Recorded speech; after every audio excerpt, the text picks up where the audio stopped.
আসসালামু আলাইকুম রহমতুল্লাহ। প্রিয় শিক্ষার্থী বন্ধুরা, তোমরা সবাই ভালোই আছো। আজকে তোমাদেরকে করাবো ঢাকা বোর্ড ২০২৩ এমসিকিউ একদম সম্পূর্ণ সলিউশন। তো ১ নাম্বারটা খেয়াল করো। অধিচাপে অন্তর্লিখিত কোণ। অধিচাপ কার? বৃত্তের। কথাটা লেখে নাই, তোমাকে বুঝে নিতে হবে। অধিচাপে অন্তর্লিখিত কোণ। কি কোণ? আসো একটু দেখি। তো এটা কিন্তু একটা ডিরেক্টলি উপপাদ্য। এটা তোমরা পাবে তোমাদের বইয়ের এই যে পেজ নাম্বার ১৬০। খেয়াল করো। কোন বৃত্তের অধিচাপে অন্তর্লিখিত কোণ সূক্ষ্মকোণ। কোন বৃত্তের উপচাপে অন্তর্লিখিত কোণ স্থূলকোণ। অর্থাৎ চাপ যদি অধিক হয় কোণ সূক্ষ্মকোণ, চাপ যদি ছোট হয় কোণটা হচ্ছে স্থূলকোণ। আমি ছোট্ট করে একটা চিত্র এঁকে তোমাদেরকে দেখাই, তাহলে তোমরা বুঝতে পারবে। ধরো এটা একটা বৃত্ত, এটা আর একটা বৃত্ত। তো অধিচাপ মানে বড় চাপ। দেখো উপরে নিলাম। এখন এইখানে যদি তুমি একটা কোণ অঙ্কন করো, এই যে এই কোণটা কি ৯০ ডিগ্রির চেয়ে বেশি? বেশি না তো, ছোট। তাহলে চাপ যখন অধিচাপ তখন কি? সূক্ষ্মকোণ। এইবার চাপ যদি তুমি উপচাপ নাও, ধরো এই যে মাত্র এইটুক চাপ নিছো, এই যে কোণটা উৎপন্ন করছে এটা ১২০ ডিগ্রি প্রায়।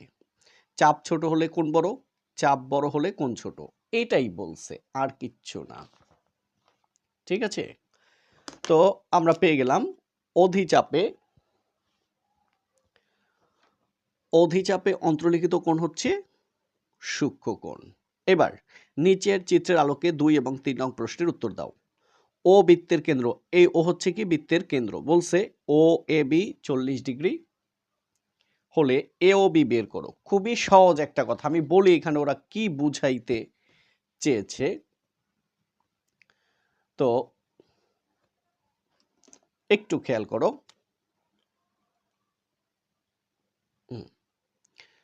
এটা হচ্ছে ২ নাম্বার। ও বৃত্তের কেন্দ্র মানে এটা এরকম ছিল। তোমরা এটা 8 এও পড়েছো, 9 এও পড়েছো। এই যে এটা হলো জ্যা, এই কেন্দ্র থেকে একটা রেখা। এটা হলো ও, এটা এ, এটা বি। যেহেতু কোণের কথা বলছে, এই মাঝখানের রেখাটা আমরা দিব না। মনে থাকবে? তাহলে এটাও ব্যাসার্ধ, এটাও ব্যাসার্ধ। এটা হচ্ছে জ্যা। ঠিক আছে? চেয়েছে কি? বলছে কি? ও A B, O A B এটা হচ্ছে 40 ডিগ্রি। বলছে কি? এ ও বি কত? এ ও বি এটা। এবার আমাদের বোঝার সুবিধার জন্য এই চিত্রটাকে একটু বড় করে আঁকি।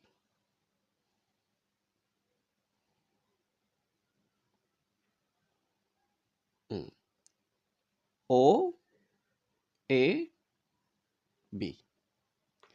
বিষয়টা তোমরা খুব ইজিলি বুঝতে পারবে। দেখো এটা আমাদের বের করতে বলছে। কত? দেখো এটাও কেন্দ্র থেকে পরিধি পর্যন্ত ব্যাসার্ধ, এটাও কেন্দ্র থেকে পরিধি পর্যন্ত ব্যাসার্ধ। ব্যাসার্ধ কখনো ছোট বড় হয়? হয় না তো। তাহলে এইটা যদি ৪০ ডিগ্রি হয়, ব্যাসার্ধের সাথে কোণ, এটা 100% ৪০ ডিগ্রি। তাহলে দেখো ত্রিভুজের ৩ কোণের সমষ্টি কত? ১৮০ ডিগ্রি। তাহলে আমরা সংক্ষেপে লিখলাম কোণ এ প্লাস কোণ বি প্লাস কোণ ও। এই এ কোণ বলতে ও এ বি, বি কোণ বলতে ও বি এ, আর ও কোণ বলতে এ ও বি। ত্রিভুজের ৩ কোণের সমষ্টি ১৮০ ডিগ্রি। তাইলে এ কোণের মান ৪০ ডিগ্রি প্লাস বি কোণের মান ৪০ ডিগ্রি প্লাস ও কোণকে একটু সাজিয়ে লিখি এ ও বি সমান কত? ১৮০ ডিগ্রি। তাহলে সুতরাং কোণ এ ও বি সমান ৪০ ৪০ ৮০। এই পাশে প্লাস ৮০, এই পাশে আসলে হবে মাইনাস ৮০। ১৮০ থেকে যদি ৮০ বাদ দাও, ১৮০ থেকে ৮০ ডিগ্রি বাদ দাও, থাকে কত? ১০০ ডিগ্রি। তাহলে এটা হচ্ছে ১০০ ডিগ্রি। এবার মিলাও তো। এই কোণ, এই কোণ, এই কোণ মিলে ১৮০ ডিগ্রি। তাহলে ৪০ ৪০ ৮০। ৮০ হইছে। ১৮০ হইতে আর লাগে কত? ১০০। এটা তো চোখে চোখেই করা যায়। ১০০ ডিগ্রি। তাহলে আমরা পেয়ে গেলাম ১০০ ডিগ্রি। ৩ নাম্বারে বলছে এবি এর ৩ নাম্বার বলছে এবি এর মান কত? একদমই সহজ কথা। তো আসো আগে চিত্রটা আবার একটু নেই আমরা।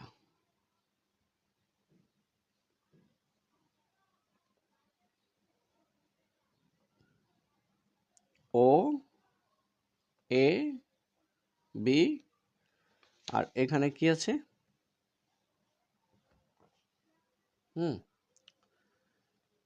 ও এ বি, এখানে হচ্ছে ডি। এটা হচ্ছে 5, এটা হচ্ছে 4। তোমাকে দেখাই দিছে এটা কি সমকোণ। এপাশে সমকোণ মানে এপাশে সমকোণ। সমকোণ মানে পিথাগোরাসের উপপাদ্য প্রযোজ্য। একটু খেয়াল করো তো, তাহলে এটা অতিভুজ, এটা লম্ব, এটা ভূমি।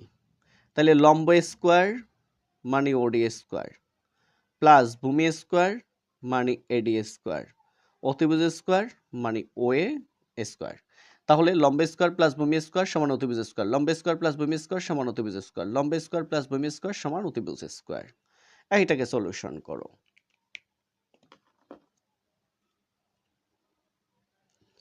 বা ওডির মান 4 স্কোয়ার করো, প্লাস এডির মান আমরা বের করব,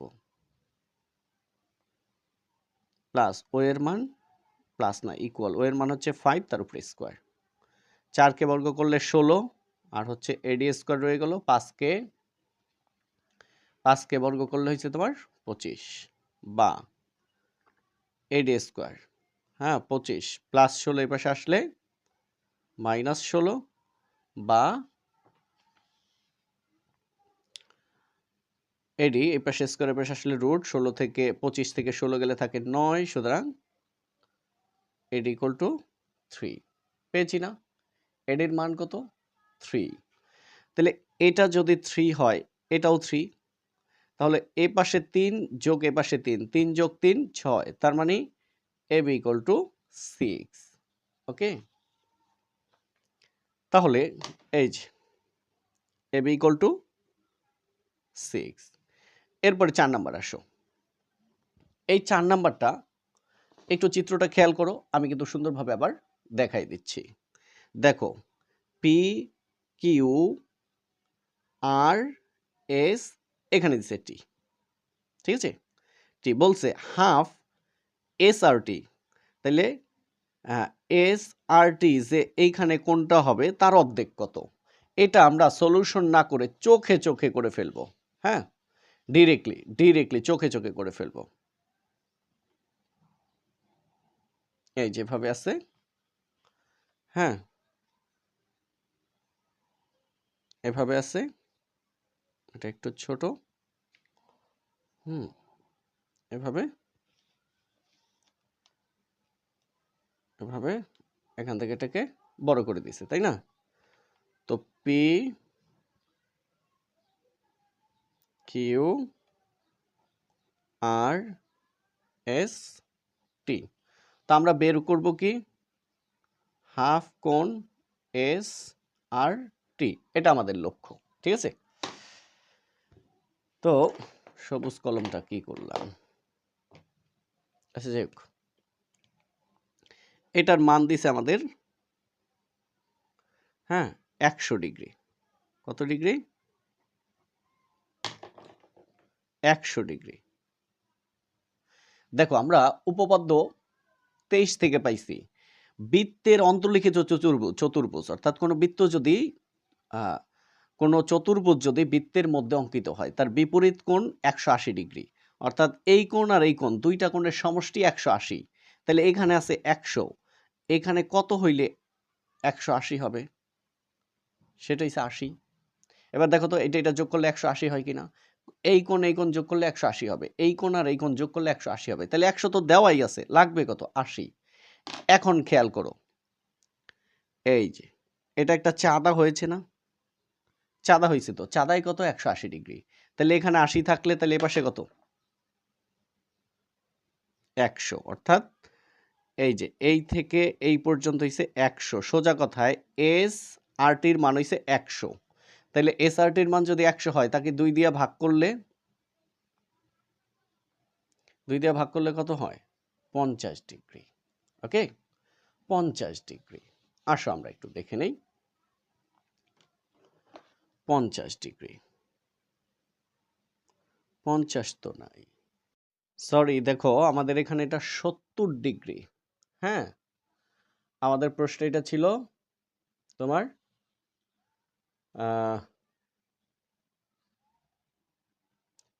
70 ডিগ্রি, আমরা নিছি কত 100 ডিগ্রি। যাই হোক 70 দিয়ে করে ফেলি, একই কথা একদম। তোমরা 100 দিয়ে শিখে গেলে।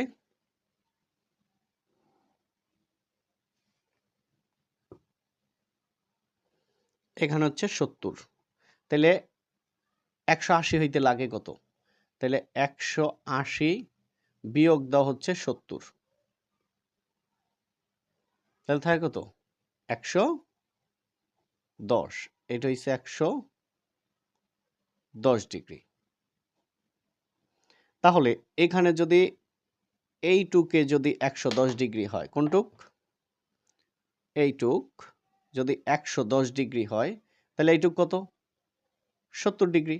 তাহলে 70-এর অর্ধেক কত? 35। তাহলে আমরা পেয়ে গেছি এই যে 35 ডিগ্রি। এবার sine 60 degree minus theta equal half হলে ট্যান থেটা এর মান কত? Sine 60 degree minus theta equal to half হলে ট্যান থেটা এর মান কত? ঠিক আছে, তো দেখো sine 60 degree minus theta equal হচ্ছে তোমার হাফ। তো এটাকে আগে সলিউশন করে শেষ করি, তারপর অন্যটা করব। তো আসো sine 60 degree minus theta half কত ডিগ্রি? Sine 30 degree. এবার সাইন সাইন বাদ দাও, তাহলে 60 degree minus theta equal to 30 degree, বা 60 ডিগ্রি প্লাস 30 এপাশে আসলে মাইনাস 30, মাইনাস থেটা এপাশে আসলে প্লাস থেটা। সুতরাং 60 থেকে 30 গেলে থাকে 30, ওই পাশে লিখলাম, থেটা এই পাশে লিখলাম। তাহলে থেটা ইকুয়াল টু 30 ডিগ্রি। আমাদের বলছে ট্যান থেটা কত? তাহলে এই হলো আমাদের ট্যান থেটার মান হলো 30 ডিগ্রি। ট্যান 30 ডিগ্রির মান হচ্ছে 1/√3। আমরা কিন্তু পেয়ে গেছি। হ্যাঁ, তাহলে ট্যান 30 ডিগ্রির মান 1/√3। এবার দেখো বলছে সাইন বি এর মান কত? তোমার এখানে দেওয়া আছে এবির মান কত? 4, সরি এসির মান 4, এবির মান 3, এসি কত? দেখো তো 3কে বর্গ করো 9, 4কে বর্গ করো 16, 9 আর 16 যোগ করলে কত হয়? 25। প্রথমে এটাকে বর্গ করবা, এটাকে বর্গ করবা, এই যে একদম সোজা হিসেবে কাজ করবা। 3কে বর্গ করলে 9, 4কে বর্গ করলে 16, এবার তার রুট করবা, করলেও এটা পেয়ে যাবা। 16 আর 9 25, রুট করলে কত হয়? 5। তাহলে এটার মান হলো 5। ঠিক আছে, তাহলে এটা 3, এটা 4, এটা 5। এখন চেয়েছে কি? Sine B. তো সাইন বি খেয়াল করো, আমরা একটু এখানে চিত্রটা এঁকে বোঝানোর চেষ্টা করি, না হলে বুঝতে পারবে না। এইটা এসে মোটামুটি আশা করা যায় সবাই ভুল করবে। হ্যাঁ, এ বি সি, এটা হলো এ বি, এটা হলো সি। আমাদের বলছে সাইন বি মানে এই যে খেয়াল করো, সব সময় নামকরণ করা হয় কোণের সাপেক্ষে। কার সাপেক্ষে? কোণের সাপেক্ষে। তো বি কোণের বিপরীত দিকে যে বাহু, এটা হলো বিপরীত বাহু। বিপরীত বাহু যে বাহুর সাথে সমকোণ উৎপন্ন করে সেটা হচ্ছে সন্নিহিত বাহু। আর সমকোণের বিপরীত দিকে যে বাহু সেটা হলো অতিভুজ। তোমাদের বুঝতে সমস্যা হইলে এই কথাগুলো বারবার টেনে তারপরে দেখবা, ক্লিয়ার হয়ে যাবে। মূল কি? মূল হচ্ছে বি বের করতে বলছে, সাইন বি। তাহলে বি কোণের বিপরীত দিকে যে বাহু সেটা হচ্ছে বিপরীত বাহু। বিপরীত বাহু যার সাথে যে বাহুর সাথে সমকোণ উৎপন্ন করবে সেটা হচ্ছে সন্নিহিত বাহু, আর বাকি যেটা থাকবে সেটা অতিভুজ। এবার আসো সাইন বি। সাইনের সূত্র হইছে বিতি, বিপরীত বাহু বাই অতিভুজ। মনে আছে এসসিটির বিতি সতি 20, এসসিটির বিতি সতি 20। সাইনের হচ্ছে বিতি মানে বিপরীত বাহু বাই অতিভুজ, কজের হচ্ছে সতি মানে সন্নিহিত বাহু বাই অতিভুজ, ট্যানের হচ্ছে 20 বিপরীত বাহু বাই সন্নিহিত বাহু। তাহলে সাইন বি, সাইনের সূত্র হচ্ছে বিতি বিপরীত বাহু বাই অতিভুজ। এটার মান হচ্ছে 3, এটা 4, এটা 5। তাহলে সাইনের হচ্ছে বিতি, প্রথমে বিপরীত বাহু, তারপর হচ্ছে অতিভুজ। তাহলে কি 4/5। দেখো তো, এই যে 4/5। এবার 7 নাম্বার প্রশ্নটা পড়ো। একটি সমবাহু ত্রিভুজের ক্ষেত্রফল 12√3 বর্গমিটার হলে এর পরিসীমা কত? খুবই ইজি কথা। এই খাতা কলম নিয়ে সাথে সাথে নোট করে ফেলবা। কি বলছে? একটি সমবাহু ত্রিভুজের ক্ষেত্রফল কত? 12√3। এই যে ক্ষেত্রফল হচ্ছে তোমার 12√3। তাহলে সমবাহু ত্রিভুজের ক্ষেত্রফলের সূত্র কি? সূত্র হচ্ছে √3/4 a স্কয়ার। এটা হলো ক্ষেত্রফলের সূত্র, আর প্রশ্নে দিয়ে দিছে তার মান। এখান থেকে এর মান বের করো। a স্কয়ার সমান, হ্যাঁ, a স্কয়ার সমান, তাহলে দেখো 12√3 ইন্টু এই নিচের 4 যাবে উপরে, উপরে √3 আসবে নিচে, বা a স্কয়ার ইকুয়াল টু এই √3 কাটা যায়। তাহলে এবার 12কে 4 দ্বারা গুণ করো, 4×12 48, বা ইকুয়াল টু, এবার 48কে আমরা রুট করব। তাহলে 48কে ভাঙাও তো, হ্যাঁ, 48কে এমনভাবে ভাঙাইবা যেন তাকে করা যায়। তাহলে 16 গুণ 3, 3 16 48। সুতরাং ইকুয়াল টু কি? হ্যাঁ, 16 দুগুণে 32, 3 16 48। 16কে রুট করলে হয় 4, আর 3কে রুট করলে দশমিক থেকে যায়, তাই রেখে দিব। তাহলে ইকুয়াল টু 4√3। তাহলে পরিসীমা, পরিসীমা মানে কি? যেহেতু ত্রিভুজ, এখানে বলছে সমবাহু মানে প্রত্যেকটা বাহুর সমান, তাহলে পরিসীমা, পরিসীমা অর্থাৎ যে বাহু পাইছে তাকে 3 দিয়ে গুণ করব। 3 গুণ এক বাহুর দৈর্ঘ্য। এই এক বাহুর দৈর্ঘ্য 3 দিয়ে গুণ করলে 3 বাহুর দৈর্ঘ্য পাবো। তাহলে 3 4 12√3। দুর্ভাগ্য, দেখো ক্ষেত্রফল যা পরিসীমাও তা। হ্যাঁ, 12√3। দেখো তো 12√3 কোথায় আছে? এই যে 12√3। এরপরে আসো 8 নম্বর প্রশ্ন। তো 8 নম্বর প্রশ্নটা কি? একটি ত্রিভুজের দুইটি বাহুর দৈর্ঘ্য যথাক্রমে কত? 10 এবং 12, এবং এদের অন্তর্ভুক্ত কোণ 30 ডিগ্রি হলে ক্ষেত্রফল কত? এগুলো হচ্ছে তোমার 16.1 উদাহরণগুলো পড়বা, হুবহু পেয়ে যাবে। ঠিক আছে, এবার একটু খেয়াল করো। তো 8 নাম্বার, এটার সূত্র হচ্ছে ত্রিভুজের ক্ষেত্রফল হাফ AB সাইন থিটা। তো এবার খেয়াল করো, হাফ এ, যে কোনো একটাকে এ ধরবা, 10কে এ ধরলাম আর 12কে বি ধরলাম, আর সাইন থিটার মান হচ্ছে 30 ডিগ্রি বলেই দিছে ওরা। তো 2 ধারা কাটো, 10কে 5, তাহলে 5 12 হচ্ছে 60 মানে 60, আর সাইন 30 ডিগ্রির মান হচ্ছে হাফ। তো আবার 2 60-এর মধ্যে যায় 30 বার, 30। হ্যাঁ, যেহেতু ক্ষেত্রফল বর্গ, যেহেতু সেন্টিমিটার আছে সেন্টিমিটার, তাহলে দেখো একটি ত্রিভুজের দুইটি বাহুর দৈর্ঘ্য যথাক্রমে 10 সেন্টিমিটার এবং 12 সেন্টিমিটার, এবং এদের অন্তর্ভুক্ত কোণ 30 ডিগ্রি হলে এদের ক্ষেত্রফল কত? ক্ষেত্রফল হচ্ছে তো আবার 30 বর্গ সেন্টিমিটার। এবার 9 নম্বর প্রশ্নটা খেয়াল করো। 9 নম্বর প্রশ্নটা কি? 3 + 6 + 12 + 24 + ... 384 ধারাটির পদ সংখ্যা কত? তো পদ সংখ্যা বের করার আগে তোমাকে বের করতে হবে এটা কি সমান্তর না গুণোত্তর। তুমি যদি বের করতে পারো এটা সমান্তর না গুণোত্তর, আগে দেখো 6 থেকে 3 বিয়োগ করো 3, 12 থেকে 6 বিয়োগ করো 6, 24 থেকে 12 বিয়োগ করো 12, তাহলে বিয়োগফল সমান না, সুতরাং এটা সমান্তর ধারা নয়, কি গুণোত্তর ধারা। তাহলে এটা কোন পদ? n-তম পদ। তাহলে খেয়াল করো প্রথম পদ 9 নাম্বার, এটা একটা গুণোত্তর ধারা আমরা পেয়ে গেছি। তাহলে গুণোত্তর ধারার n-তম পদের সূত্র কি?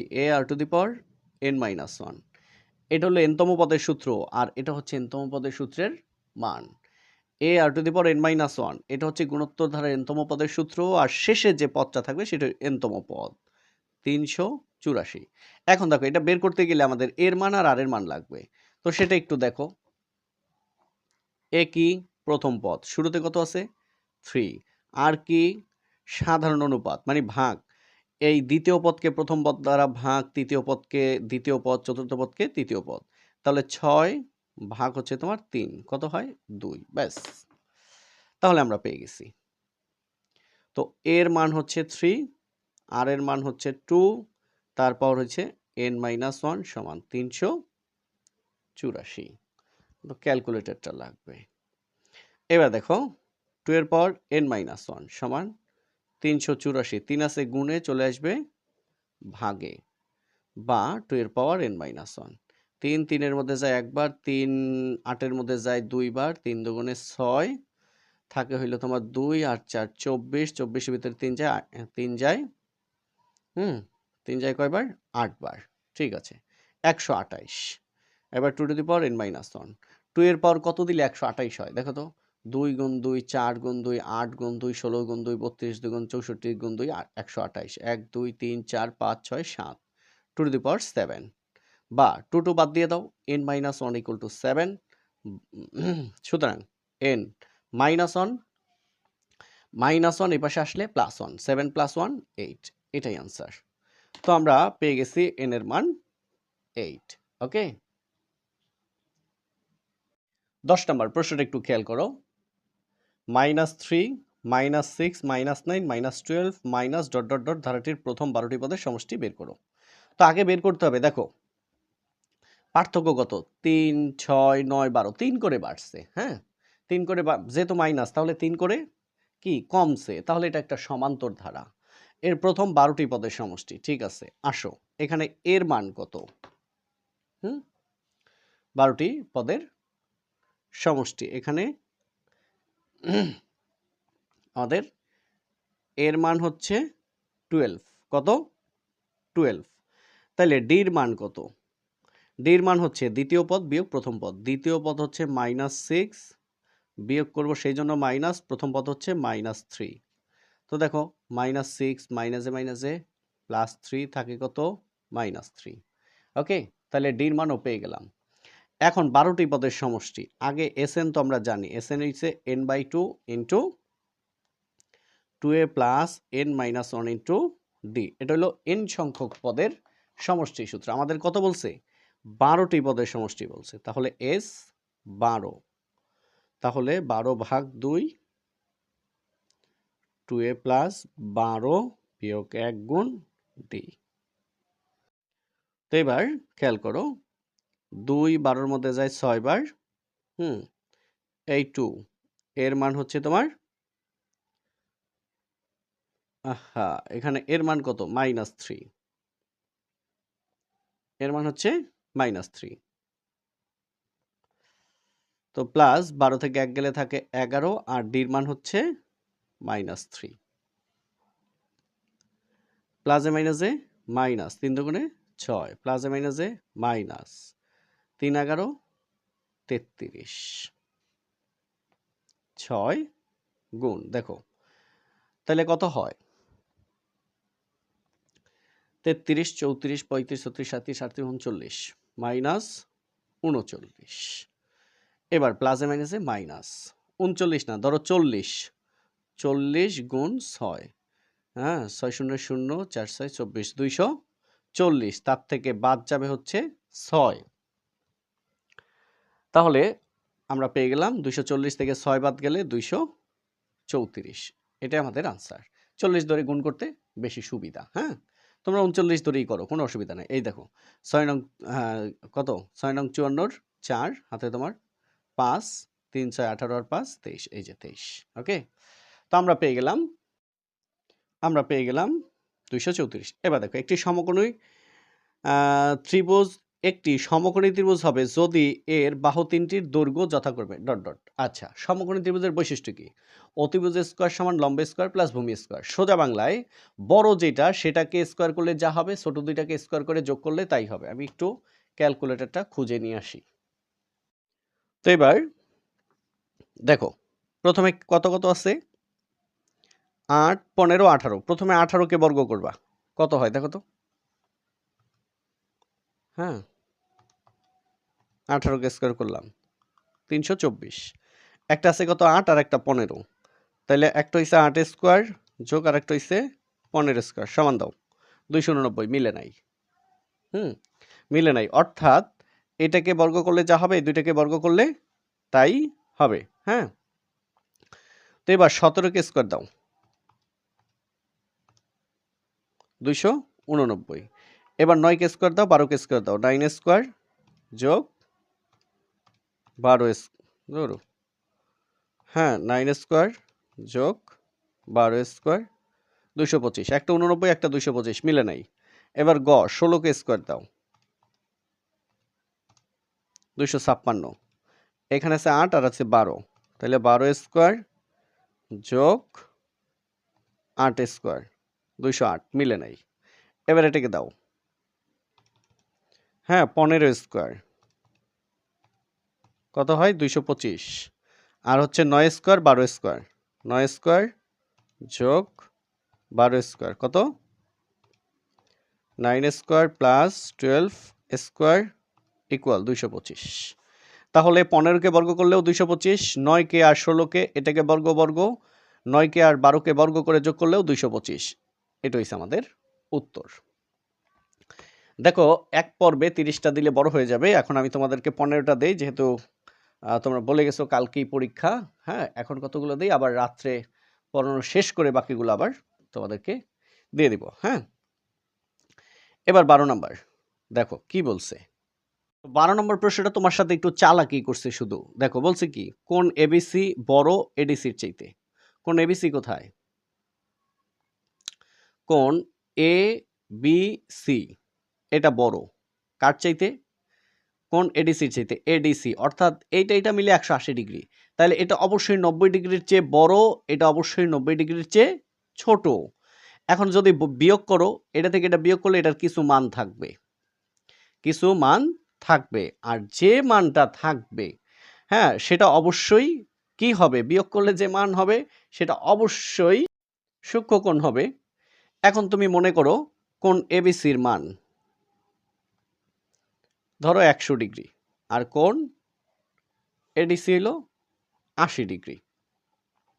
কিভাবে বুঝলাম? বলছে বড়, 90-এর চেয়ে এটা বড় আর এটা ছোট। এবার বিয়োগ করো তো, 100 বিয়োগ 80 কত থাকে? 20। এটা থেকে এটা বিয়োগ করলে কখনো সূক্ষ্মকোণ ছাড়া আর কিছুই থাকতে পারে না। এটা ইচ্ছা করে তারা ছোট করছে, যাতে তোমরা অনেকগুলো এমসিকিউ করছো, কিছু বড় ছিল, হ্যাঁ, তো এই জন্য আবার কিছু ছোট করে দিয়েছে ইচ্ছা করে। এরপর বলছে দেখো এক্স এর মান কত। খুবই সহজ একটা কথা, দেখো খুবই সহজ একটা কথা। এবার একটু খেয়াল করো, আমি তোমাদের চিত্রটা একটু এঁকে দেখাই, কারণ এখানে দাগাদাগি করতে হবে তো। এই ধরো কেন্দ্রস্থ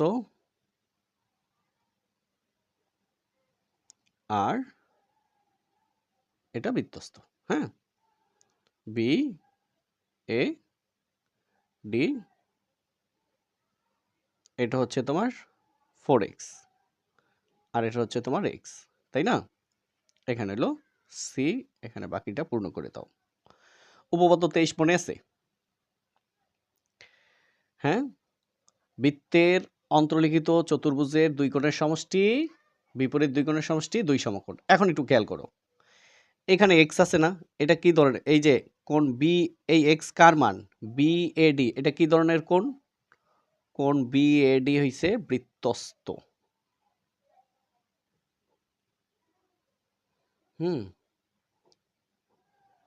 কোণ এটা হইছে বৃত্তস্থ, তাই না? এটা কার সাপেক্ষে? এই পাশের ও কোণের সাপেক্ষে। এটার নাম কি? বিওডি। এই পাশেরটার নাম কিন্তু বিওডি না, এই পাশেরটার নাম হচ্ছে প্রবৃদ্ধ কোণ বিওডি। প্রবৃদ্ধ মানে 180 ডিগ্রির চেয়ে বেশি, এই পাশে 180 ডিগ্রির চেয়েতে কম। তাহলে একটু খেয়াল করো তো, এই পাশের বিওডির মান কত? বিওডি একটা কেন্দ্রস্থ কোণ দুইটা বৃত্তস্থ কোণের সমান, বি এ ডি। সুতরাং কোণ বিওডি সমান 2, বিএডির মান কত? বিএডির মান হইছে x, তাহলে এটার মান হইছে 4x আর নিচেরটার মান হইছে 2x। এখন দেখো বৃত্তের কেন্দ্রে কত সমকোণ? 4 সমকোণ বা 360 ডিগ্রি। এখানে খেয়াল করে, এখানে যদি বৃত্ত হয়, এখানে কেন্দ্র 1 সমকোণ 2 সমকোণ 3 সমকোণ 4 সমকোণ অর্থাৎ বৃত্তের কেন্দ্রে 4 সমকোণ বা 360 ডিগ্রি। তাহলে প্রবৃদ্ধ কোণ বিওডি, প্রবৃদ্ধ মানে উপরেরটা, প্লাস কোণ বিওডি সমান কত? 360 ডিগ্রি। অর্থাৎ এই পাশ আর এই পাশ মিলে 360। এটার মান হচ্ছে 4x, এটার মান হচ্ছে 2x ইকুয়াল টু কত? 360 ডিগ্রি বা 6x ইকুয়াল টু 360 ডিগ্রি। হ্যাঁ, 4x প্লাস 2x কি হইল? 6x equal 360 degree. তাহলে x ইকুয়াল টু 360, 6 আছে গুণে চলে আসবে ভাগে। সুতরাং x ইকুয়াল টু 6 36-এর মধ্যে যায় 6 বার আর হচ্ছে 0 60 ডিগ্রি। তাহলে আমরা পেয়ে গেলাম x এর মান কত ডিগ্রি? 60 ডিগ্রি। এবার দেখো 4 সেন্টিমিটার ব্যাসার্ধ ও 6 সেন্টিমিটার ব্যাসার্ধ বিশিষ্ট দুইটি বৃত্তকে পরস্পরকে অন্তঃস্পর্শ করলে এদের কেন্দ্রদ্বয়ের মধ্যবর্তী দূরত্ব কত? একদমই সহজ, একদমই সহজ। অর্থাৎ এই দেখো একটা বৃত্ত, দুইটি বৃত্ত পরস্পরকে অন্তস্থভাবে স্পর্শ করছে। এটা থেকে এমসিকিউটা তোমার দিছে। এটা আমরা একদম সহজে সলিউশন করে দিব। বড়টা কত? 6 বিয়োগ ছোটটা কত? 4। 6 থেকে 4 বিয়োগ দাও 2। এটা কয়টা বৃত্তের মধ্যবর্তী দূরত্ব? 2টা। সেই জন্য 2কে 2 দিয়ে ভাগ কত হয়? 1। তাহলে এটার উত্তর হচ্ছে 1। এরপরে বৃত্তে অন্তর্লিখিত সামান্তরিক একটি কি দেখাচ্ছি। সরি, আসলে আজান দিয়ে দিছে, এখন আর করানো যাবে না, শেষ করে দেই। হ্যাঁ, এই যে 7 নাম্বার দেখো, বৃত্তে অন্তর্লিখিত সামান্তরিক একটি আয়তক্ষেত্র, এটাও কিন্তু একটা উপপাদ্য। ঠিক আছে, তো যেহেতু আজান দিয়ে দিছে এই জন্য আজকে এ পর্যন্তই। সামান্তরিক একটি আয়ত। থ্যাংক ইউ সবাইকে। হ্যাঁ, আসসালামু আলাইকুম রহমতুল্লাহ।